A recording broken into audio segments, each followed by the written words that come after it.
علیکم ورحمۃ اللہ وبرکاتہ نحمده ونصلی علی رسوله الکریم اما بعد فاعوذ باللہ من الشیطان الرجیم بسم اللہ الرحمن الرحیم رب اشرح لی صدری ویسر لی امری واحلل عقدۃ من لسانی یفقهوا قولی۔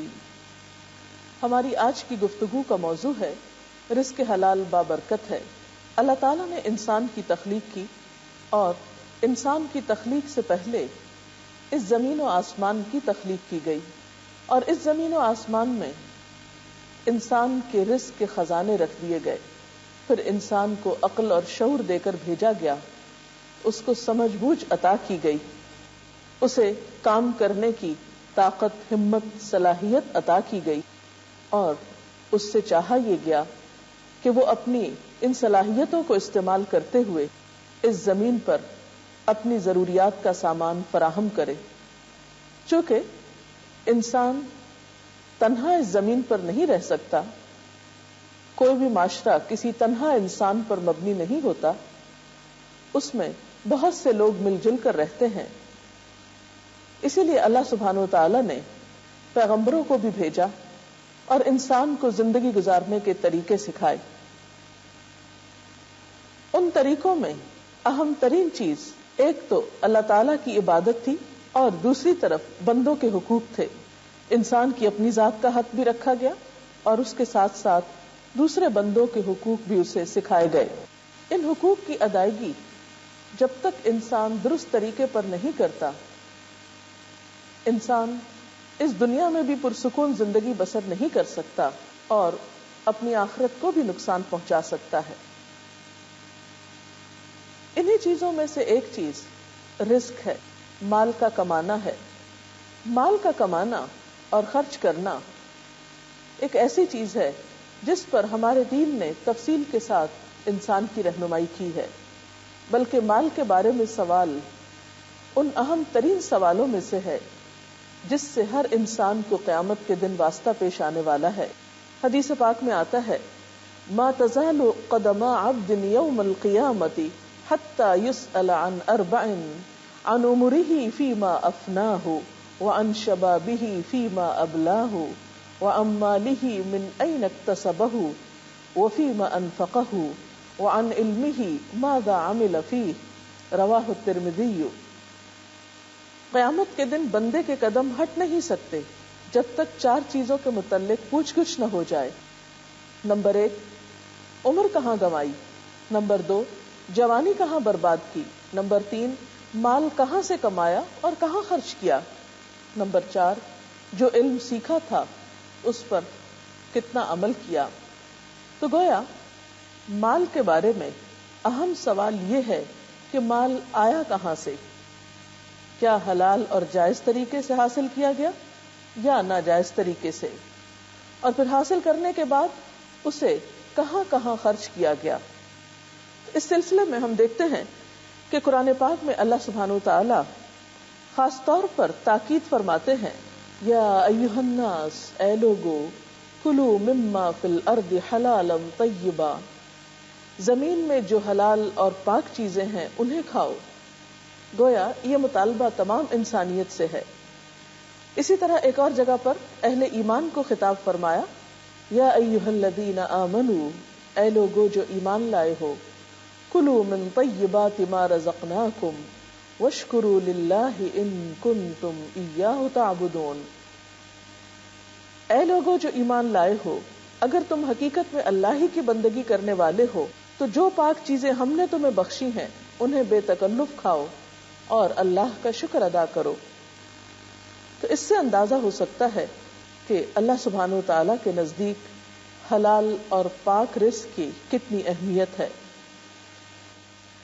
رمضان میں چونکہ ہم اللہ تعالیٰ کے حکم سے روزے کی حالت میں رزق حلال سے بھی اجتناب کرتے ہیں، تو اس کے حکم سے اگر ہم رزق حرام سے نہیں بچتے تو ہمارا روزہ کیا روزہ ہے؟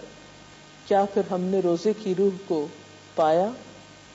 اگر ہم عبادت میں ہیں اور ہمارا کھانا پینا ہی حرام ہے تو یہ عبادت کیسی عبادت ہے عبادت تو اطاعت کا نام ہے، اللہ کی مرضی کے مطابق کام کرنے کا نام ہے.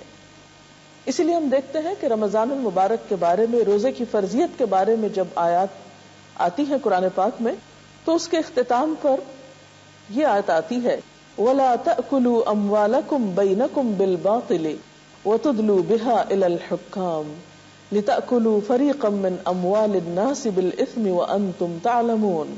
اور تم لوگ نہ تو آپس میں ایک دوسرے کے مال ناروا یا باطل طریقے سے کھاؤ، اور نہ حاکموں کے آگے ان کو اس غرض سے لے جاؤ کہ تمہیں دوسروں کے مال کا کوئی حصہ ظالمانہ طریقے سے کھانے کا موقع مل جائے.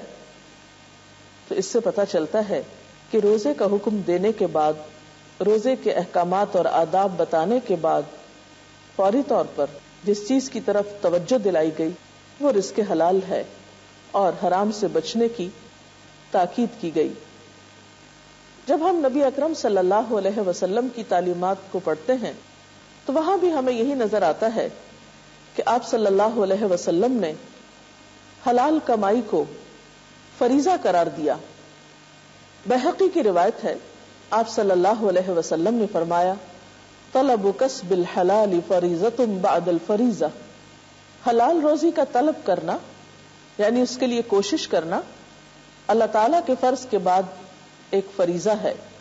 یعنی جس طرح نماز فرض ہے، اسی طرح نماز کی ادائیگی کے بعد اپنے لیے اور اپنے اہل و عیال کے لیے حلال اور پاکیزہ روزی کا اہتمام بھی فرائض میں شامل ہے.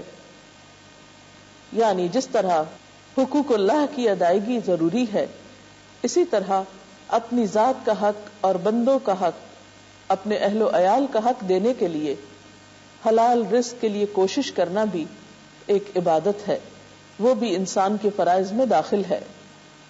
قرآن پاک کی تعلیمات کے علاوہ جب ہم نبی اکرم صلی اللہ علیہ وسلم کی تعلیمات کو دیکھتے ہیں تو وہاں بھی ہمیں رزق حلال کے لیے بہت سی مفید معلومات ملتی ہیں، بہترین رہنمائی ملتی ہے.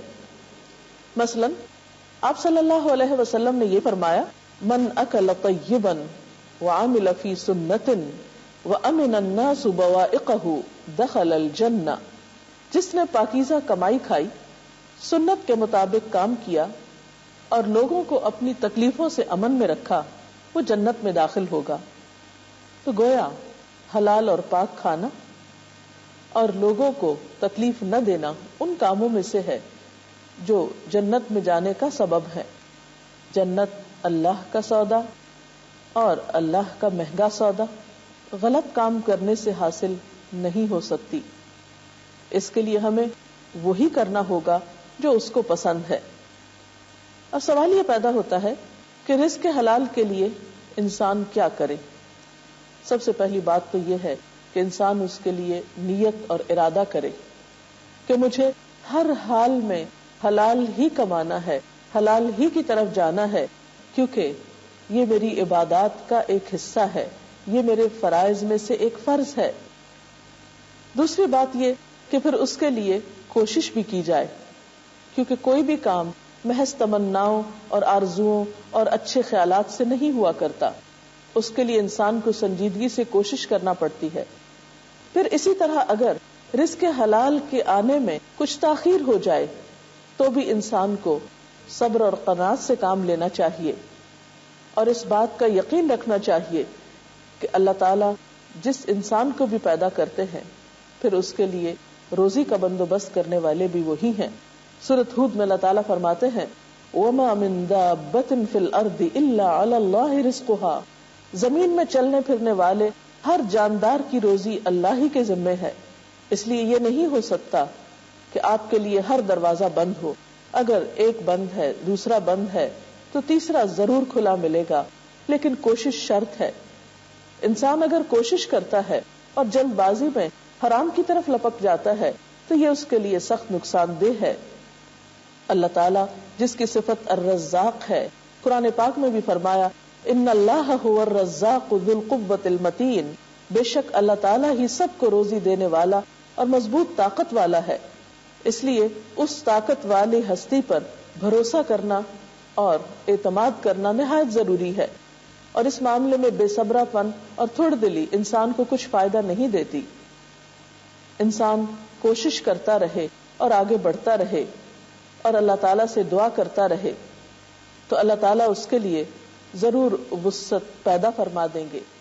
نبی صلی اللہ علیہ وسلم نے فرمایا اگر تم اللہ پر اس طرح اعتماد کر لو جیسا کہ اعتماد کرنے کا حق ہے، ایسا توکل کرو جیسے توکل کیا جاتا ہے، تو وہ تمہیں اس طرح رزق دے گا جیسا کہ پرندوں کو دیتا ہے کہ صبح کے وقت وہ خالی پیٹ گھر سے نکلتے ہیں اور شام کو پیٹ بھرے واپس آتے ہیں. انسان اپنی صلاحیت کے مطابق، اپنے حالات کے مطابق، وسائل کے مطابق مختلف چیزوں میں کوشش کر سکتا ہے. اسلام کے نزدیک مال کمانے کا بہترین ذریعہ تجارت ہے. اس کے علاوہ زراعت، صنعت و حرفت، اپنے ہاتھ سے کام کرنا. اللہ کے نبی داؤد علیہ السلام جو کہ ایک بادشاہ بھی تھے، نبی بھی تھے، لیکن اس کے باوجود اپنے ہاتھ سے کام کرنے کو پسند کرتے تھے. وہ اپنے ہاتھ سے کام کیا کرتے تھے. اس لیے کام خواہ چھوٹا ہو یا بڑا ہو، یہ ہماری اپنی پیدا کردہ تقسیم ہے. جو شخص بھی اپنے ہاتھ کی کمائی سے کھاتا ہے وہ بہترین رزق کھاتا ہے. پھر اسی طرح اگر انسان حلال کو چھوڑ کر حرام کی طرف جاتا ہے تو اس کے نقصانات بھی ہیں. سب سے پہلا نقصان تو یہ کہ انسان کی عبادت قبول نہیں ہوتی. آپ صلی اللہ علیہ وسلم نے فرمایا جس نے 10 درہم کا کپڑا خریدا اور اس میں 1 درہم حرام کا تھا، جب تک وہ کپڑا اس کے بدن پر رہے گا اس کی نماز قبول نہ ہوگی. تو اس سے آپ اندازہ لگا سکتے ہیں کہ رزق حرام کس قدر مضر اور نقصان دہ ہے. انسان کی دعا کی قبولیت کے راستے میں رزق حرام رکاوٹ ہے. حضرت سعد بن ابی وقاص نبی صلی اللہ علیہ وسلم سے درخواست کرتے ہیں کہ آپ اللہ تعالیٰ سے میرے لیے دعا فرمائیں کہ وہ مجھے مستجاب الدعوات بنا دے، یعنی میری دعائیں قبول ہوا کریں. آپ نے فرمایا اے سعد، حلال کی کمائی کھاؤ، تم مستجاب الدعوات ہو جاؤ گے، یعنی تمہاری دعائیں قبول ہوا کریں گی. خدا کی قسم جب بندہ حرام کا لقمہ پیٹ میں ڈالتا ہے تو 40 روز تک اس کا عمل قبول نہیں کیا جاتا. اور جس بندے کا گوشت حرام مال سے پلا ہو تو جہنم کی آگ اس کے بہت لائق ہے، یعنی پھر وہ ردی وہیں پھینکے جانے کے قابل ہے. پھر اسی طرح حرام میں سے صدقہ قبول نہیں ہوتا. آپ صلی اللہ علیہ وسلم نے فرمایا بغیر پاکیزگی کے نماز قبول نہیں ہوتی اور حرام مال سے صدقہ بھی قبول نہیں ہوتا. اسی طرح آپ صلی اللہ علیہ وسلم نے فرمایا وہ جسم جنت میں داخل نہ ہوگا جس کی پرورش حرام مال سے ہوئی ہو. حرام میں کیا کیا چیزیں شامل ہیں؟ حرام میں بہت سی چیزیں شامل ہیں، لیکن اگر کوئی بھی کام انسان کرتا ہے اور اس کا حق ادا نہیں کرتا، مثلا کہیں پر کوئی جاب کرتا ہے، سروس کرتا ہے، اپنے اوقات پورے نہیں کرتا، دل لگا کے کام نہیں کرتا، اپنی ذمہ داری کو نہیں نبھاتا، تو یہ تمام طرح کی خیانتیں اس کمائی کو مشکوک بنا دیتی ہیں. کسی کے بھی سپرد جو بھی ڈیوٹی ہو، جو کسی چیز کا معاوضہ لے رہا ہو، اس کے بدلے میں اسے اس کا حق ادا کرنا ضروری ہے.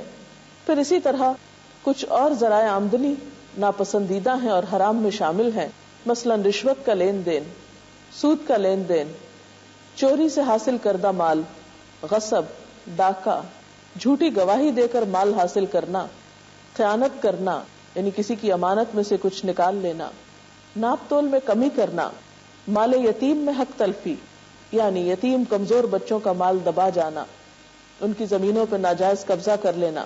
اسی طرح اتفاقیہ آمدنی والے تمام ذرائع مثلا جوا وغیرہ. پھر اسی طرح شراب کی تیاری، خرید و فروخت، نقل و حمل. اسی طرح زنا کی آمدنی، قسمتیں بتانے والے کا کاروبار، یہ تمام حرام کی قسموں میں شامل ہے. ہمیں کوشش کرنی چاہیے کہ ہم اگر اللہ پر ایمان رکھتے ہیں تو عملی طور پر اس کا ثبوت بھی دیں اور ان تمام طریقوں کو چھوڑ دیں جو حرام میں شامل ہوتے ہیں تاکہ ہمیں رزق حلال نصیب ہو. ہمیں چاہیے کہ رمضان المبارک کے اس مہینے میں ہم حرام کو چھوڑ کر حلال کے لیے کوشش کریں، دعا کریں، محنت کریں، اللہ پر توکل کریں، اس لیے کہ اگر رزق حلال نہیں تو عبادت بھی قبول نہیں اور قیامت کے دن بھی سخت محاسبہ ہوگا. اس وقت تک انسان آگے نہ جا سکے گا جب تک اپنے مال کے بارے میں حساب نہ دے، کہاں سے لیا، کہاں سے حاصل کیا اور کہاں لگایا. اللہ تعالیٰ سے دعا ہے کہ وہ ہم سب کو رزق حلال ہی نصیب کرے اور حرام کو چھوڑنے کی توفیق دے. اللہ کے رسول صلی اللہ علیہ وسلم نے اس سلسلے میں ایک بہترین دعا سکھائی ہے. اللہم اکفنا بحلالک عن حرامک واغننا بفضلک عمن سواک. اس کا ترجمہ ہے اے اللہ میری کفایت کر اپنے حلال کے ساتھ، یعنی تو مجھے کافی ہو جا حلال کے ساتھ، اپنے حرام سے بچا کر، اور مجھ کو اپنے فضل سے اپنے سوا ہر کسی سے بے پرواہ کر دے. یعنی میرا بھروسہ ہو تو تیری ہی ذات پر، میں رجوع کروں تو تیری ہی طرف، میری امیدیں ہوں تو تجھی سے، اور تو ہی میرے لیے تمام تر انتظامات فرما. اجازت چاہتے ہیں. السلام علیکم ورحمۃ اللہ وبرکاتہ.